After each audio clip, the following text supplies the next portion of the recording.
என்ன சொல்லணும்? எதுக்காக என்ன தனியா கூப்பிட்ட? சித்துவ பத்தி உங்ககிட்ட பேசணும். இதுக்காக தான் கூப்பிட்டியா? அவனை பத்தி பேசுறதுக்கே எனக்கு விருப்பமே கிடையாது. நில்லு தென்றல், தயவு செஞ்சு நான் சொல்ல வரத கொஞ்சம் பொறுமையா கேட்டு போ. என்ன சொல்ல போற? சித்து ரொம்ப நல்லவன். அவன் உன்னை உயிருக்கு உயிரா காதலிக்கிறான். நீ இல்லனா அவன் செத்துருவான்.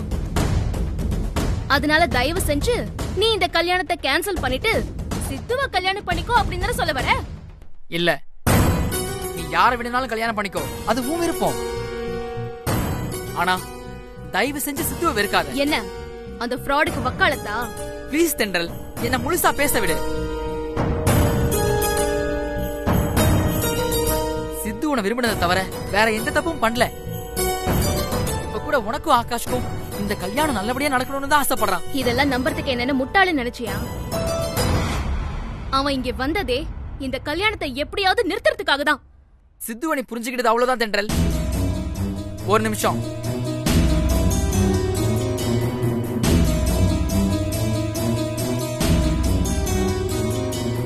இத பாரு. ஆமா, தென்றலை விரும்புறது உண்மைதான். அவ ஆகாஷ் கூட சந்தோஷமா இருக்கணும்னு நினைச்சதும் நான் தான். அவ்வளவு ஏன், அவளுக்கு ஏதாவது ஒண்ணுனா என் நெஞ்செல்லாம் பதறுது. நான் மட்டும் தானே அவளை லவ் பண்ண, அவ என்ன லவ் பண்ணல. அப்புறம் எப்படி அவளுக்கு கிடைக்கிற நல்ல வாழ்க்கையை கெடுக்க முடியும்? ஆகாஷ்க்கு என்னடா குறை? ரொம்ப தங்கமான மனுஷன். எந்த சூழ்நிலையிலையும் யாருக்காகவும் எதுக்காகவும் அவர் தென்றலை கஷ்டப்படுத்தவே மாட்டாரு. அப்படிப்பட்டவரை தென்றல் கல்யாணம் பண்ணிக்கிட்டா அவ வாழ்க்கை கண்டிப்பா நல்லாதான்டா இருக்கும். நான் விரும்பினன்றதுக்காக தென்றலுக்கு கிடைக்க போற அழகான வாழ்க்கைய நான் எப்படி தடுக்க முடியும்? அப்ப நீ தடுக்க மாட்டேன். நிச்சயம் தடுக்க மாட்டேன். என் அம்மாவையும் தடுக்க விட மாட்டேன். அது மட்டும் இல்ல, தென்றலுக்கு என் மேல இன்னும் ஜாஸ்தியா வெறுப்பு வர்ற மாதிரி எப்படிலாம் நடந்துக்கணுமோ அப்படிலாம் நடந்துக்க போறேன். ஆல்ரெடி தென்றல் உட்காரும் போது சேர் இழுத்து விட்டது. அவ எனக்காக சமைச்சு கொண்ட அந்த சாப்பாட்டை நல்லா இல்லைன்னு சொல்லி அவளை கஷ்டப்படுத்தினது. இது எல்லாமே அவளுக்கு என் மேல வெறுப்பு வந்து அவ என்னை விட்டு விலகி போகணுன்றதுக்காக. அவளுக்கு என் மேல இருக்கிற வெறுப்பு கல்யாணத்துக்கு அப்புறமும் தொடரணும். அப்பதான் தென்றல் என்னை பத்தி யோசிக்காம ஆகாஷ் கூட சந்தோஷமா வாழுவா. எனக்கு அவ சந்தோஷம்தான் முக்கியம். தென்றலை மறந்துட்டு உன்னால சந்தோஷமா வாழ முடியுமாடா? வாழ முடியலன்னா செத்து போறேன்.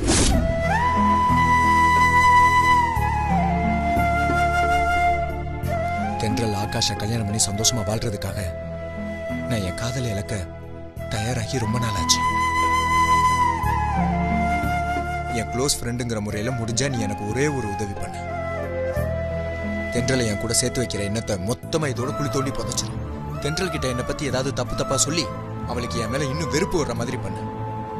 அதுதான் இப்போதைக்கு ஒரு ஃப்ரெண்டா நீ எனக்கு பண்ற பெரிய உதவி.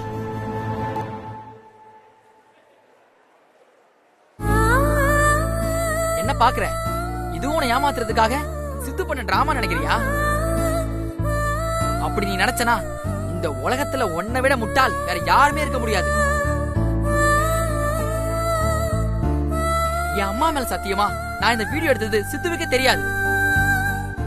பார்த்தல சித்துவ நீ எப்படி நினைச்சுக்கிட்டு இருந்த? ஆனா அவன் மனசு எப்படி இருக்குன்னு பாத்தியா? தெரிஞ்சோ தெரியாமலோ அவன் உன்னை காதலிச்சு தொலைச்சிட்டான். ஆனா அந்த காதல் உனக்கு பிடிக்கலன்னு தெரிஞ்சதும் அவன் உன்னை எந்த வகையிலும் டிஸ்டர்ப் பண்ணணும்னு நினைக்கல. உன்னை விட்டு விலகி போகணும்னு தான் நினைக்கிறான். அதனாலதான் நீ ஃப்ரெண்ட்லியா அவன்கிட்ட நெருங்கி வர வர அவன் வேணும்னே உன்னை விட்டு விலகி விலகி போனான். அதனாலதான் நீ கொடுத்த சாப்பாட்டை குறை சொல்லி நீ உட்கார போன சேர கீழே இழுத்து விட்டு உன்னை கோவப்படுத்தினான். வேற எவனாவது இப்படி செய்வானா? தான் காதலிச்ச பொண்ணு தனக்கு கிடைக்கலனா வேற எவனுக்கும் கிடைக்க கூடாதுன்னு மிருகத்தனமா அவங்க முகத்துல ஆசிட் ஊத்துற காலம் இது. ஆனா இவன் உன்கிட்ட வேணும்னே கெட்ட பேரை வாங்கிக்கிட்டு உன்னை விட்டு விலகி போகணும்னு மட்டும்தான் நினைக்கிறான். இது புரியாம நீ அவனை பாக்குறப்பெல்லாம் வார்த்தையால தேல் மாதிரி கொட்டி சித்திரவதை பண்ணிக்கிட்டு இருக்க. ஆகாஷ் ரொம்ப கம்பல் பண்ணி கூப்பிட்டதுனாலதான் சித்து இங்க வந்திருக்கான். அது உனக்கு பிடிக்கலன்னா ஆகாஷ் கிட்ட போய் சொல்லு. போய் சொல்லி சித்துவை இங்க இருந்து அனுப்ப சொல்லு. அதை விட்டுட்டு கண்டதையும் கற்பனை பண்ணிக்கிட்டு தேவையில்லாம அவனை பார்க்கும் போதெல்லாம் திட்டிக்கிட்டு இருக்காத. உன்னை கையெடுத்து கும்பிடுறேன்.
என்ன இது, 2 பேரும் தனியா நின்னுகிட்டு இருக்காங்க. தென்றலுக்கு இவனை பார்த்தாலே பிடிக்காதே, அப்புறம் எப்படி?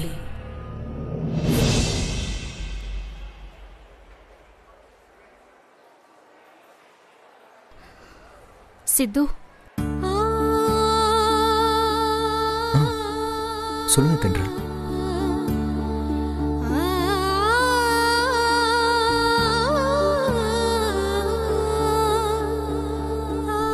என்ன ஒருத்தருக்கு ஒருத்தர் பாத்துக்கிட்டு பேசாம நின்னுகிட்டு இருக்காங்க? தென்றலுக்கு தான் சித்துவ பிடிக்காதே, அப்புறம் எப்படி?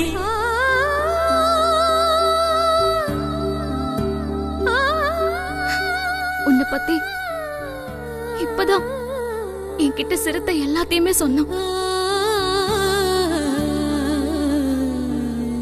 அந்த சேரை இழுத்து விட்டு என்ன கீழே விழ வச்சு என்கிட்ட திட்டு வாங்கினது,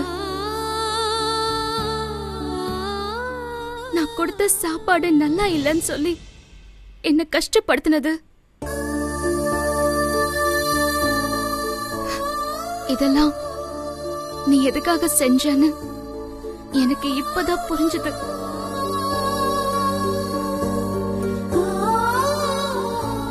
நீதான் என்கிட்ட ஏற்கனவே சொல்லிட்டியே,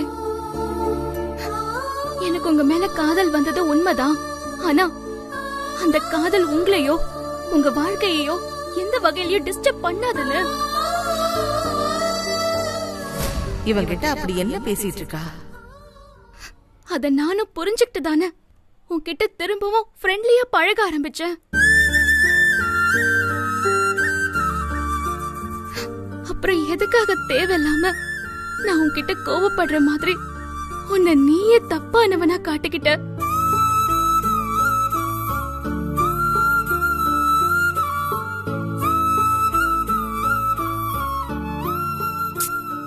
நான் ஒரு மக்கு, நீ சும்மா டிராமா தான் பண்றன்னு புரிஞ்சுக்காம உன்னை எப்ப பார்த்தாலும் அனாவசியமா உன்னை திட்டி ரொம்ப கஷ்டப்படுத்திட்டேன்.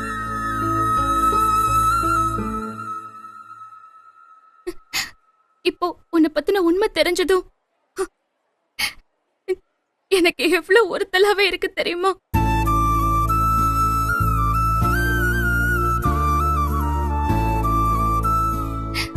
நான் உன்னை தப்பா நினைச்சு உன்கிட்ட கோவப்பட்டப்பெல்லாம் ஆகாஷ் உனக்கு சப்போர்ட்டா தான் பேசினாரு.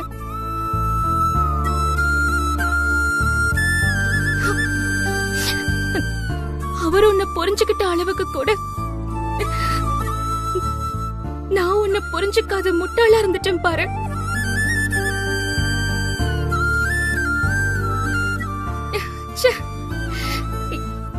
என்ன நினைச்சா எனக்கே வெக்கமா இருக்கு சித்து.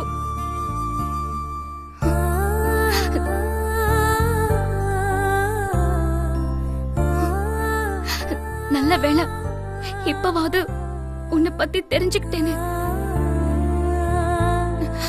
இனிமே இந்த மாதிரி பைத்தியக்காரத்தனமா எதுவுமே பண்ணாத.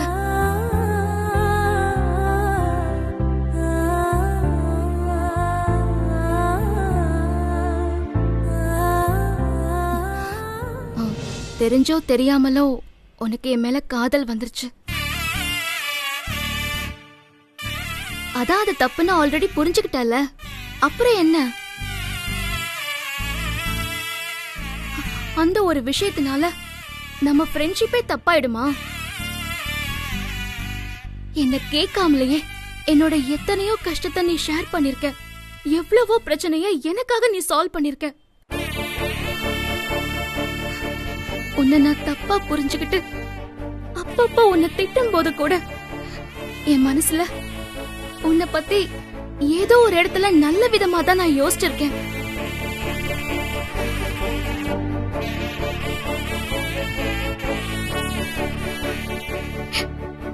உன்ன மாதிரி ஒரு நல்ல ஃப்ரெண்ட் கிடைச்சதுக்கு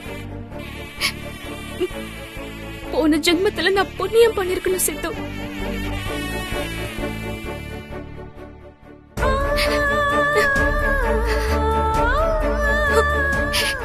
எனக்கு ஆகாஷ் எந்த அளவுக்கு முக்கியமோ அதே அளவுக்கு நீயும் என் வாழ்க்கையில முக்கியம் சித்து.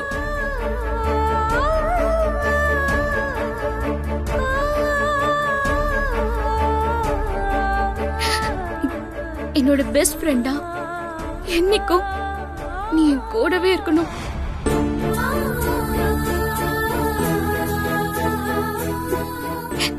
என் வாழ்க்கையில கடைசி வரைக்கும் என் கூட வருவியா?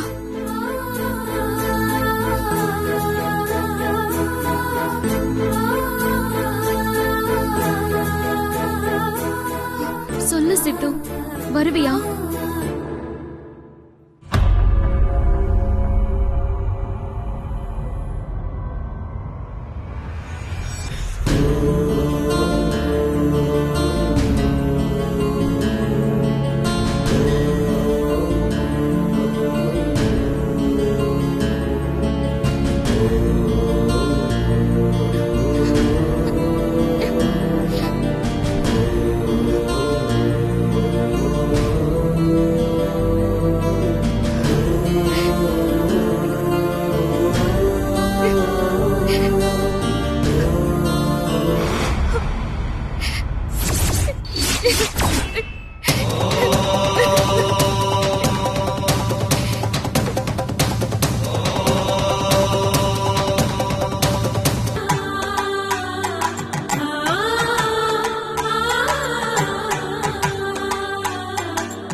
இந்த நிமிஷத்துல இருந்து நாம 2 பேரும் திரும்பவும் பெஸ்ட் ஃப்ரெண்ட்ஸ் ஆயிட்டோம்.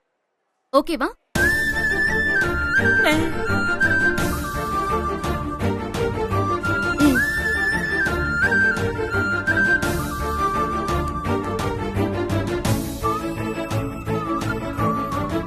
இத சொல்றதுக்காகவா கட்டி பிடிச்ச?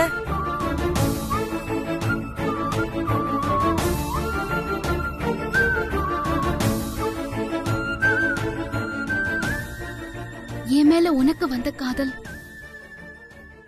உன் மேல எனக்கு வராம போனது என்னோட துரதிருஷ்டம்னு தான் சொல்லணும். இவ்ளோ நல்லவனா இருக்கிற உனக்கு நாளா பெரிய பரிசு இல்லைன்னு அந்த கடவுள் நினைச்சிட்டான் போல இருக்கு. அதனாலதான் எனக்கு உன் மேல காதலே வரல. நீ ஒண்ணு கவலையே படாத சித்து, என்னை விட உனக்கு எல்லா வகையிலயும் பொருத்தமான ஒரு நல்ல பொண்ணு நிச்சயமா கிடைப்பா. அவளை நானே தேடி கண்டுபிடிச்சு உன் கூட சேர்த்து வைப்பேன். சரியா? என்னாச்சு இவளுக்கு? எதுக்கு இவங்கிட்ட இவ்வளவு க்ளோஸா பேசி கட்டி வேற பிடிக்கிறா? கைய குலுக்குறா? ஒண்ணுமே புரியலையே. சுத்தம் சித்துக்கு பொருத்தமான நல்ல பொண்ணே நீதானம்மா. சீக்கிரம் நீ உன்னையே கண்டுபிடிச்சு அவன் கூட நீயே சேர்ந்துருமா.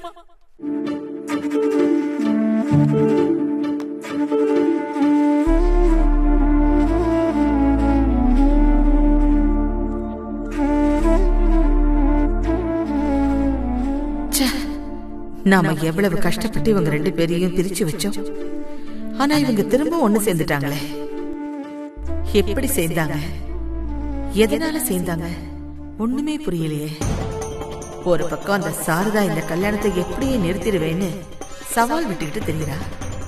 இந்த பக்கம் இவங்க 2 பேரும் திரும்ப ஒண்ணு சேர்ந்துட்டாங்களே.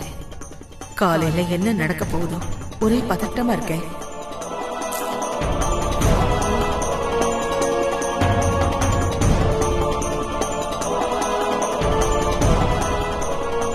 தென்றலையும் எப்படியோ ஃப்ரெண்ட் ஆக்கியாச்சு. இந்த ஃப்ரெண்ட்ஷிப்பை லவ்வா டெவலப் பண்ணி ஒரு நல்ல முகூர்த்தம் பார்த்து 2 பேருக்கும் சீக்கிரம் கல்யாணம் பண்ணி வச்சிட வேண்டியதுதான்.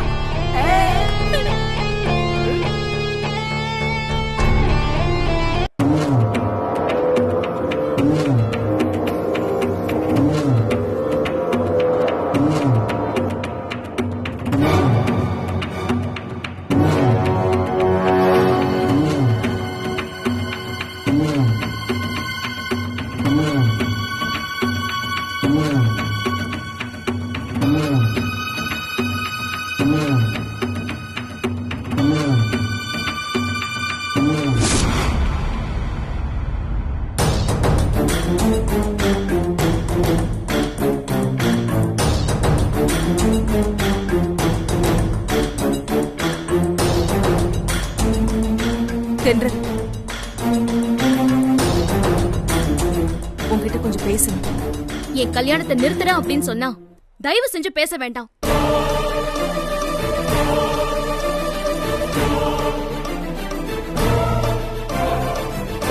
அப்போ இப்பவும் இந்த கல்யாணத்தை நிறுத்துறத பத்தி தான் பேச வந்திருக்கீங்கல்ல? நான் இப்பதான் உங்க பையன் சித்துவை பாத்துட்டு வரேன். இத்தனை நாளா நான் அவனை தப்பாதான் நினைச்சிட்டு இருந்தேன். ஆனா அவன் நல்லவனாதான் இருக்கான். எது சரி எது தப்புன்னு தெளிவா யோசிக்கிறான். அவனை பெத்த அம்மா நீங்க. ஏன் இவ்வளவு மோசமான எண்ணத்தோட இருக்கீங்க? உங்களை ஃபர்ஸ்ட் டைம் ஊர்ல பார்த்தப்பவும், அதுக்கப்புறம் எஃப்எம்ல நீங்க இன்டர்வியூ கொடுத்தப்பவும் உங்க மேல எனக்கு எவ்வளவு மரியாதை இருந்துச்சு தெரியுமா? அந்த மரியாதைய உங்க மோசமான எண்ணத்தால நீங்களே குழி தோண்டி புதைச்சிட்டீங்க. உங்க பையன் தெரிஞ்சோ தெரியாமலோ என்ன காதலிச்சிட்டான். ஆனா அந்த காதலை விட என் வாழ்க்கை தான் முக்கியம்னு யோசிச்சு இந்த கல்யாணத்துக்கு தான் எந்த வகையிலயும் தடையா இருக்க கூடாதுன்னு டீசென்ட்டா ஒதுங்கி நிக்கிறான். ஆனா நீங்க உங்க பையன் காதலை நிறைவேற்றறதுக்காக ஏன் கல்யாணத்தை நிறுத்த பாக்குறீங்க? இதெல்லாம் என்னங்க புத்தி? தென்றல், நீ நினைக்கிற மாதிரி நான் என் பையன் காதலை நிறைவேற்றுறதுக்காகவோ உன்னை அவன் கூட சேர்த்து வைக்கிறதுக்காகவோ நான் போராடல. உன் வாழ்க்கையை காப்பாத்தணுங்கிறதுக்காக தான் போராடிட்டு இருக்கேன். தயவு செஞ்சு நான் என்ன சொல்ல வரேங்கிறத பொறுமையா கேளுமா. உனக்கு இந்த கல்யாணம் நடக்க கூடாது.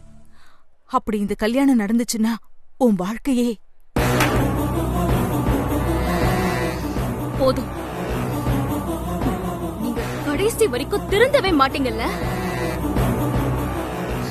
இப்பவும் இந்த கல்யாணத்தை நிறுத்தணும்னு மட்டும் தான் யோசிக்கிறீங்க. நான் ஏன் அப்படி யோசிக்கிறேன்னா, வேண்டாம், நீங்க எந்த விளக்கமும் சொல்ல வேண்டாம். நீங்க நல்லதே சொன்னாலும் அது கெட்டதா தான் இருக்கும்.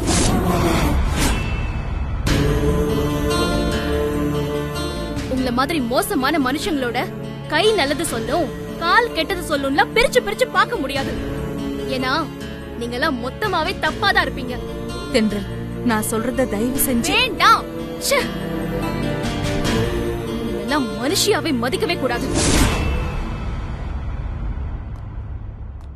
தென்றல்,